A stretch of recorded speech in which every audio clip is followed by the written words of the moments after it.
So if you weren't here last week or you missed the email in our church, Derrick Ford, who has been our operations director and our group's pastor for the past year and a half, 2 years, 2 years? Not been 3. I'm going to go year and a half, 2 years. I don't know. Yeah, two and a half. Time's flown, right? The last year has been kind of a blitz. So Derrick has been offered and taken the position as a manager in the Evansville, Indiana hub with American Airlines, and we're excited for him. And so he actually will leave today and head that direction. It's happened very. I did have some folks comment, "Wow, that was fast. Is everything okay? Were you mad at Derrick, or just like, no, it's just that's the need. The need was to be there immediately, and so it's just on Derrick's side with American, right? So you can confirm that today that we're good. That would be helpful probably for some people. No, we've loved having Derrick on staff. We've loved having he and Corey as a part of our church, and we love having Addie run around this place in all of her glory. And so, running the place, not around, running the place. So there's going to have to be someone else step up and take that position now. But Derrick's going to share part of his story today, kind of where they are in life. And that's what I've asked when we do these things. Just for those of you who haven't been here, I ask something very simple. It doesn't have to be perfect. Share your story. This is where you are right now in life. And if anybody has a perfect story right now, that's great. You can share that and inspire us. But I think most of us are aspiring to something. And we walk in this messiness together and in even the uncertainty and the newness together. And so Derrick's going to share. I know Corey's going to join him and share some. Next week, we'll be hearing from Jeremiah Gregory. Jeremiah, raise your hand over here. There's it up there. So excited about that. He'll be sharing a part of his story and his journey and his family's journey and where they are right now in life. And then week 3, I'll wrap it up somehow. I'm trying to find a story out there that I can borrow from someone and share with you on my behalf. No, I'll wrap it up in 3 weeks. So, are you guys excited to hear from Derrick this morning? And can we, yes, come on up, ma'am. It's all yours.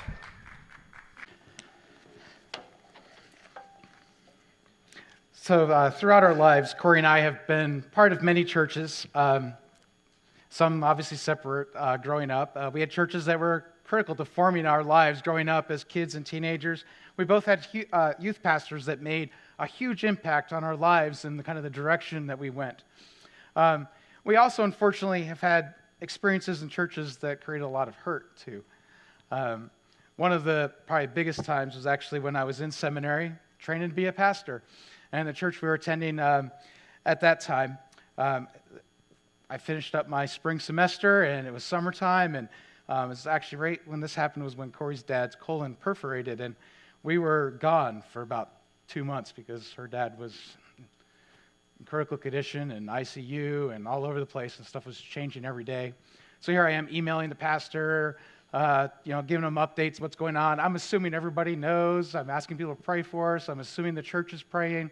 We come back after that 2-month being gone, just in crisis mode. And walk in the door, and everyone's like, "Did you have a good vacation?" That was one of the most awkward moments of my life, let alone in a church. Come to find out, the pastor didn't even tell the assistant pastor. Like, nobody but the pastor knew what was going on, even though he said he's going to pass it on and have people pray. That was a very, very long Sunday morning. Today, we're kind of asked to share what led us to grace and our story, and just how God's been at work through that. And I share that because grace has been a time, and we'll get into that has been a time of healing for Corey and I. What kind of led us to this area is back in 2005, I graduated from seminary and came to Urbana, a new graduate ready to conquer the world, come over and change this town. After 7 years in Urbana, we were asked to plant a church in Savoy. And after 3 years of working with that church plant, we closed that church in 2015. And so as I said, we we're coming here to Grace at a time where there's a little bit of hurt from closing the church. We felt like we're doing something God was leading us to do, and yet from the outside it seemed like a failure. People's lives were changed. There's people that are now following Christ and know about Christ that didn't know before. And there were things that God worked through that, but from the outside it seemed like a failure. And Grace ended up being the place that Corey and I found, and we could heal, and we truly experienced authentic relationships.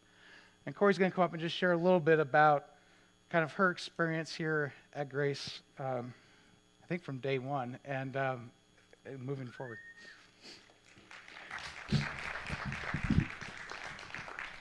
So I told Derrick this morning, this is kind of funny. Why are you leaving? Come back up here. The first church that we interviewed at after seminary was in Coolville, Ohio. And they interviewed us separately. And one of the things they asked me was, if Derrick was sick, would you be willing to preach? And I'm an introvert. This is scary to me. I was like, no. And they said, oh, good, we didn't want you to. But it was a leading question. So this is funny because this is the first time I've ever done this. But I told Derrick, it's no different than teaching at Parkland, right? Except for I'm up higher. And you're all looking at me because sometimes my students don't look at me.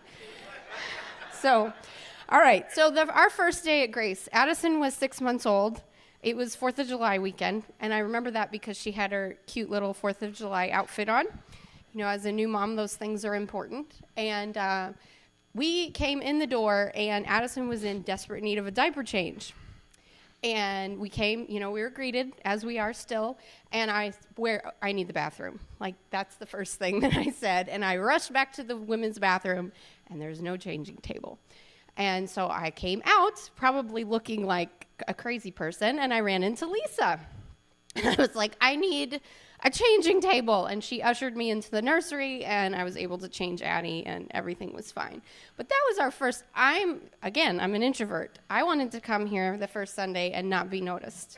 Instead, I had a stinky baby and a frazzled look on my face, and Lisa was so gracious to just, here you go, it's okay, and give me my space. So anyway, that was our first Sunday here. We also met Melissa Neller that Sunday. She was sitting in front of us, and she turned around and asked about Addison. Was she adopted? Was she in foster care? And she told us that this church has a great heart for both foster care and adoption, and that pretty much sealed the deal.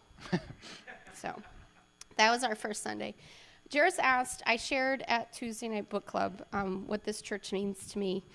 And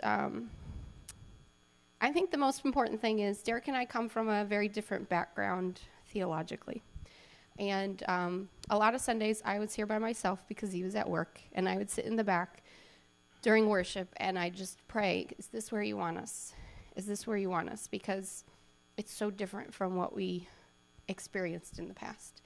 And I felt like one Sunday, God said to me, look around the room. Every person in this room is loved unconditionally. No one is judged when they come in the door. This is where you need to be, because God tells us to love the Lord our God with all our heart and love our neighbor as ourselves. And Grace Community loves people. And so that was like, okay, we're here, we're staying. And that wasn't, I would say maybe a year ago. That was before the cancer. That's been a while. I think it's longer than anything. We were here a while before I was settled. This is where I want to stay. So I just thank you, because I feel like, even you don't have to believe the same thing theologically as the person next to you. What you have to do is love each other, and we're all on a journey to be closer to Christ, to follow him.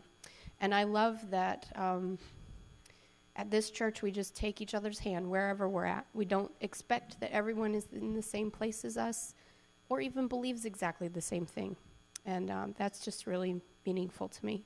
The other thing is, as Jairus brought up, our kiddo is kind of a wild child, which I'm sure you all know because you see her running around. And one of the things I think I'm really sad about is this church loves Addison unconditionally as well. And she has connected very closely to Betty, as you probably know. It's all about Betty, and Betty loves our little girl. And it's just nice that she can go to Sunday school. She doesn't have to sit, she can be her, and she's learning what Jesus is like because she's allowed to be who she is. And maybe that means she listens to the lesson and she ends up swinging the rest of the time. or she just ends up one-on-one with someone like Betty who has a heart for Jesus. And that just means so much to me because, she could be turned off by church if she's told to sit in a row and you have to listen and you can't move. And it's just a good foundation for our girl, and I'm really thankful that you've loved her for who she is. And I'm most anxious to find another church where we go that will do the same thing. We're going to have high standards when we move on from here. So thank you for letting me share, and I will pass it off to the professional. That's great.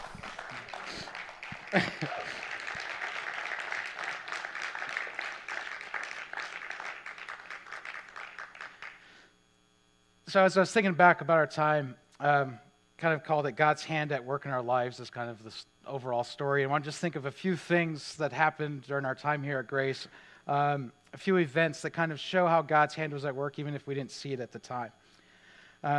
First of all, to share, I know some of you know some about the adoption, but just a few months after we came here to Grace is when we actually finally finalized the adoption. So we were kind of here during the tail end of our adoption journey. But the adoption, one of the verse that kind of I've clung to with that is Ecclesiastes 3:1. And it says, everything that happens in this world happens at the time God chooses. And that was a verse, and I'll get to it. That was a verse I didn't want to hear for a while as well. But our adoption journey was a very long one.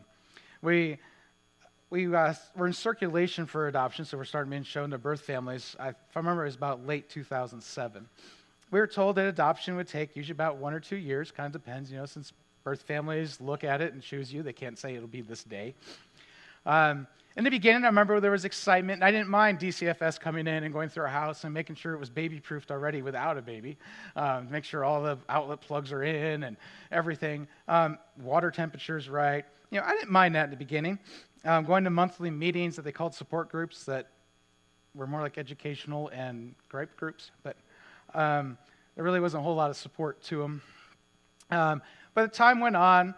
Our first caseworker left. We had an interim caseworker. Our second caseworker left, the interim worker. A third caseworker came. It was about 4 years through the journey. And through this time, the excitement definitely faded. I went through a period of indifference. And eventually, as I shared, I think before, some bitterment and resentment. It came instead of excitement and planning, like, I need to plug something in. Why are these stupid outlet covers on the outlet and ripping them out? Just the attitude definitely changed, flinging them across the room. The monthly support group was probably like the most dreaded day on my calendar. I didn't need to go and see who had got chosen and who hadn't. And instead, it would just get my blood boiling. And usually afterwards, Corey would take me out for ice cream to calm me down. A song that came out during this time was that song. I can't remember who it's from, but while we're waiting. And I remember at first, this is a great song, and listen to it almost like a mantra while we're waiting. We need to still focus on God. And eventually that song came on, and dial changed. Couldn't stand that song, because there was just, again, so much frustration and bitterness that was building up. After 4 years of waiting, and just constant, with all the different social workers and things, paperwork was missing. Paperwork wasn't done right, so fill it out again. And it's like, we've already done this 4 or 5 times, so you guys just figure it out. We finally added another agency on the East Coast, and after about a year with them, now we're in November 2014, it's been over 5 years of waiting. That's a long, they call adoption paper pregnancy. That is a really long paper pregnancy.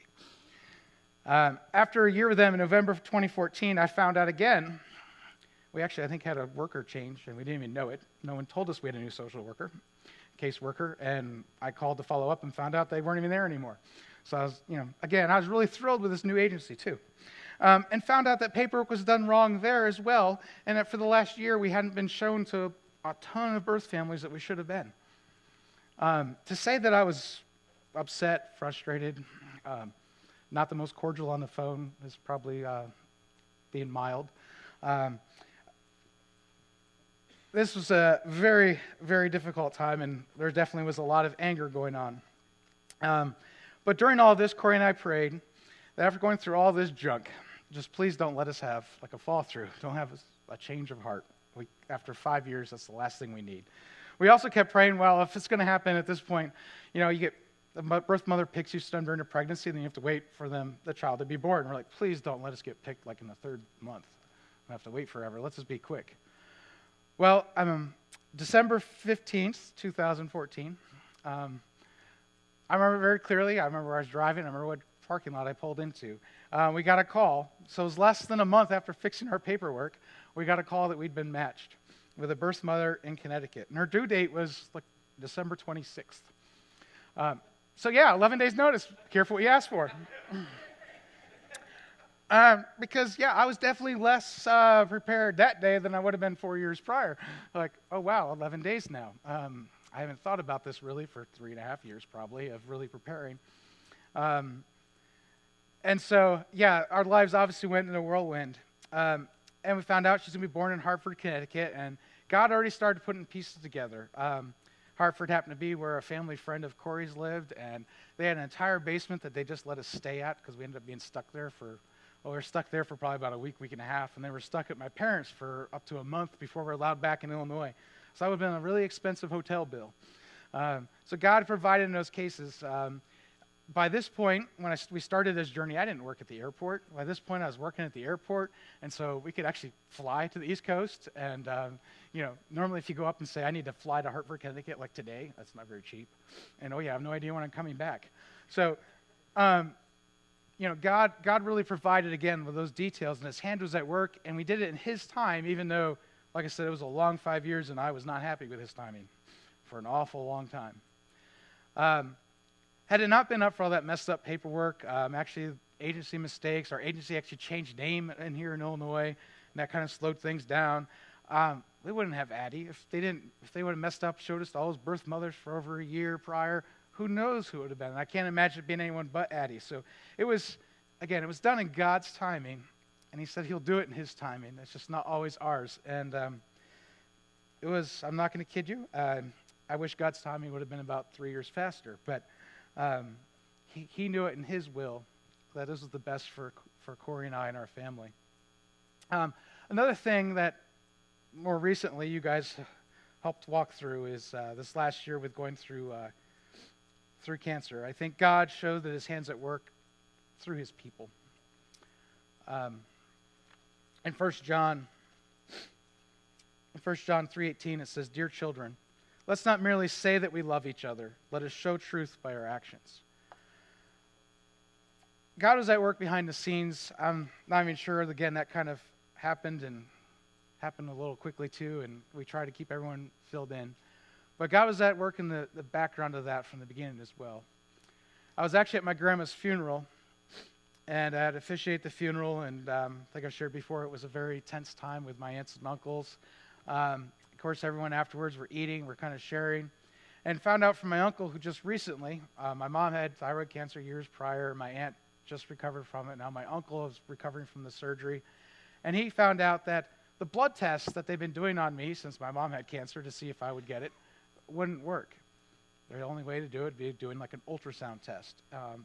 Most people, when you get thyroid cancer, your thyroid stops functioning properly, except my family's weird. So ours functions perfectly fine and just lets the cancer keep spreading undetected because your thyroid's functioning. So after talking to my uncle and finding out that, hey, the test they've been doing on me doesn't tell them anything, I came home and I called up my doctor and said, hey, I left a message with a nurse, said, hey, this is what my uncle found out. Is there any way just to kind of have this ultrasound done so that we can have a baseline? Figured I'm okay at this point, but just so I can have a baseline to know what is going on with my thyroid, and we do it every year or two or whatever, and kind of watch it. And so he said, sure, let's do that. And so I went and I had it done. They said, we'll give you a call, the results in 3 days. The next day, I remember exactly where I was. I was driving the postal truck, delivering packages in Prairie Fields on Trefoil Drive. And the phone rang from the doctor's office, and I'm like, what are they calling me now for? It's supposed to be 3 days. This is not good. So I pull over, answer the phone. Sure enough, they found something, a suspicious nodule. Still to this day, by the way, every time the doctor calls me, I'm like, what do they want now? Because it seems like every time, they're just sending a prescription. Okay. It just seems like every time they call, it's something. But anyway, so they found something suspicious. I went going to the doctor, and the surgeon and doctor looked at it and spent 20 minutes telling me, don't worry, everyone's got nodules. no big deal. 90-some% of them are no problem. People just live their whole lives with them. And then he finally looked at my thyroid. That was the whole time just talking. And he was like, let's have a biopsy. Great. You spent 20 minutes telling me, don't worry. And then you say, let's worry. And as you know, we came in and ended up having to have the thyroid surgery. But as a result of all of this, of what I went through, at least it put pressure on the rest of my cousins to say, hey, we need to maybe have this test done as well. And over the next, over the next couple of months, 3 of my cousins also got diagnosed with thyroid cancer. So it just seemed like almost every day we're getting calls and updates about people. And so this got really shook up, obviously, our whole extended family with just how widespread. And none of us knew that, obviously, there's something genetically going on in our family, and the doctors still can't figure it out. But I had the surgery. I actually came back to, I think I came back to work like 2 weeks later. Surgery didn't really knock me out a whole lot. Probably did more than I'm admitting, but I was back from that. The radioactive iodine treatment, which is what they give you to make sure they kill all the cancer in your body, that knocked my energy and knocked me for a loop, especially at this point since I had no thyroid, and that gives you your energy. But one of the hardest things for me was, one was my cognitive. Your thyroid affects your brain function as well. And I kind of felt like dial-up speed, or to date myself, a Commodore 64 computer. Some of you are like, what is a Commodore 64? Well, it was like top of the line in 1985. Man, I'd put that game in there in the computer. I'd wait for it to load, go get a drink, grab some food, come back, and we were good to go. And that's about how I think I was answering simple questions from Corey, like, what do you want to have for dinner? Well, 5 minutes later, I might have an answer. That was hard. The brain just was not, it wouldn't function at all. The other thing that was really hard was, as many of you know, that for the 6 weeks that I couldn't be within about 5 feet of Addie. It's hard to explain to a 3-year-old. Your daddy can't hold you. I can't swing her, which she loves to swing, and that's our thing. We swing all the time. Hard to explain with her. I can't do that right now. And so, it's like I had to put up a wall almost to make sure I was separate. And how do you explain that to her? I couldn't pick her up and throw her off the couch anymore. And if DCFS is listening, that's onto a crash pad. I'm like, it's a big, okay. She does cannonballs on her own. I just throw her. But through grace, you guys showed real practical love to my family through this time, which I can't say thank you enough. And you guys helped with practical things like the lawn. You helped clean the house for a little bit with Corey because she just had so much going on, taking care of Addie and then her work and me. Helped with things I didn't have the energy to do. There's many people offered to watch Addie so Corey could take me to doctor's appointments and things. You showed grace during this time as well with my job. You said, do what you can and we'll figure out the rest, and until I got my strength back. There's a lot of, so through this cancer, people really stepped up and helped. And you really showed authentic relationship and love by just really showing to our family Jesus' love in a practical way by being his hands and feet. Third thing I want to share that I've kind of seen God at hand at work is with this transition to Evansville and just kind of, I'd say, with the airport in general. But I'd say God's hands at work sometimes in unexpected places. In Isaiah 43:19, it says, "For I'm about to do something new. See, I've already begun. Do you not see it? I'll make a pathway through the wilderness. I will create rivers in the dry wasteland."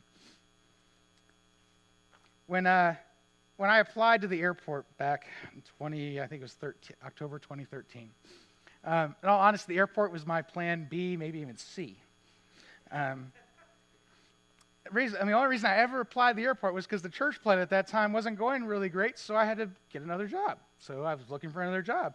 And then to be honest, the only reason I still applied to the airport was because the first place I applied to said no. And that was a place helping with the Affordable Care Act and people with disabilities, a place called PACE, actually, in Urbana. They said no, but then I interviewed at the airport, got the job, and it was like a day or two later, PACE calls me back up and says, "Hey, do you want that job?" I'm like, "Sure, I'll do both." And I started both on the same day. I'm just a sucker. So, um, yeah, the airport was kind of, like I said, it was a backup plan. It wasn't where I expected anything to really happen. The airport really, I mean, you think about that job, God placed it in my life. As I mentioned earlier, helped with the adoption. It was a huge factor in us being able to travel out there. And it's helped even since. I mean, it makes it a lot easier to go visit Addie's birth mom at least once a year and fly out there. And it's just a resource that makes it a lot easier to do some of those things with the adoption. The airport, it might not be a church, but it's a place where you can live out your lives. It's a place where you still see and experience community. I can think of one time I had a coworker. It was the first Father's Day with Addie. So it was my first Father's Day, and I was scheduled to work that day. Without me ever saying a thing, asking, they just walked up to me and said, "You know, it's your first Father's Day. Would you like me to work for you?" And so that's the type of community, a closeness. It's a family at the airport. And we have that bond where people always are looking out for each other and usually thinking of others, not just themselves. And so it's been neat to be part of a community. And really I've been spoiled the last few years because I've had Grace and the airport. And it's been kind of two really nice communities of people really supporting one another. I've also learned recently, though, through this that I still haven't learned, you got to be careful what you ask for or what you say. Corey and I were kind of, your typical New Year's stuff. Corey and I said, hey, for this year, our goal is to not have any changes. No medical stuff, no changes. Let's just be a family this year. It's been rough last year. You see, we made it real far into 2019. Here was January, and I'm off to an interview, and I didn't think I would get the job. The first interview I had was just like a phone interview with HR. They said it'd be 20, 30 minutes. It lasted like 5 to 7. Generally thinking, well, that's not really good, is it? I was like, what was that? Then I got asked to come to after several things, got asked to come to the in-person interview. And the guy who's not my boss, who did the interview, he's known to be kind of he's known a little bit of a tough reputation, tough guy. I've learned though, I know the union, from Help with the Union, there's people that don't want to represent employees from the union in front of this guy because they're afraid of him. But anyway, I've learned that as I've gotten to know him over the years, he's really just someone that has really high expectations.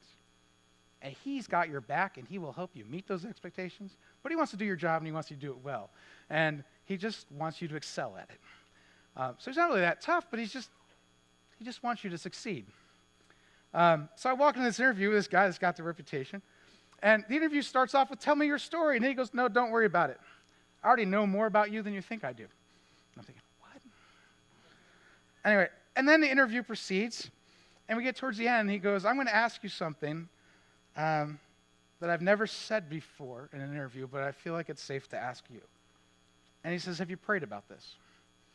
I was about ready to fall off my chair. I was shocked that he asked me that question. It's like, have you and your wife prayed about this? About a week later, I was offered the job, and tomorrow's like 2 weeks that I'm going to be there. So it did happen quick. So anyway, we're transferring to Evansville. Like I said, I'm moving there, and it's going to be a rough several months. I've kind of joked, you may see me here more than you've had in the last year or so, because hopefully I can actually come home on the weekends and I'll be here and then heading back. But it's a big change for, obviously, work. It's a big change for our family as I'll be gone. And I don't know what Evansville will hold for myself, for my family. As Corey said, I know it's going to be hard to find a church who's going to treat us and love us for who we are, which is what Grace has done.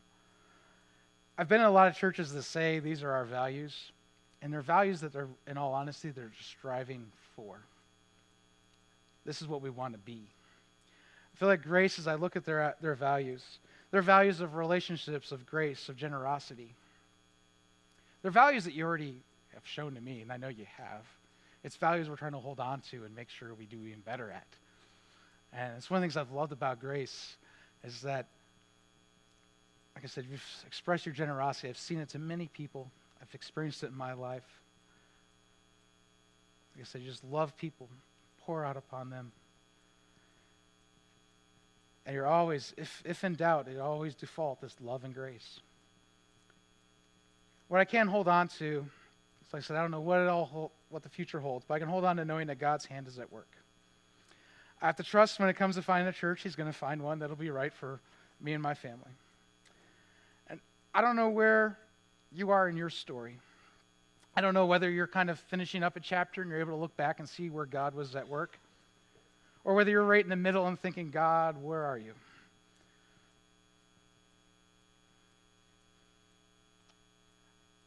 I want to encourage you, if you're in the middle of the story, like I said, sometimes God's hand seems invisible. Sometimes we don't see it working because we're so caught up in the mess and whatever crisis, whatever disaster, whatever obstacle we're facing, that we don't see that God is actually at work preparing us for something greater. Because in the end, God seems to somehow amazingly put all those pieces together and somehow put you in a place and open up a new chapter that you never imagined. Let us pray.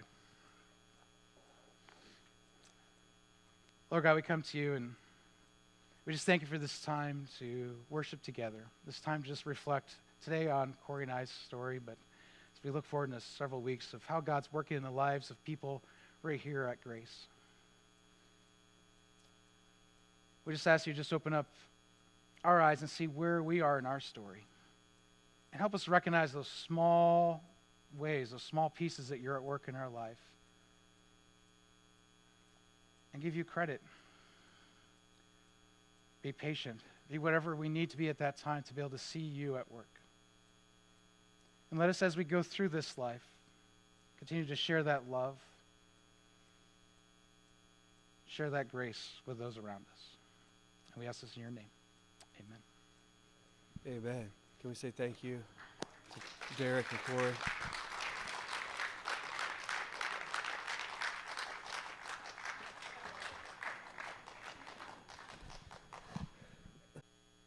You guys know that I don't like to make church weird or uncomfortable ever, right? That's never our goal.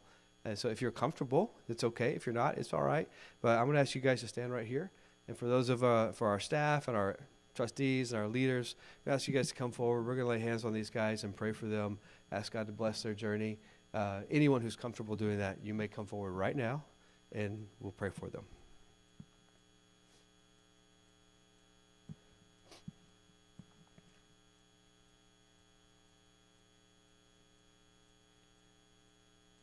And I'll be your voice today.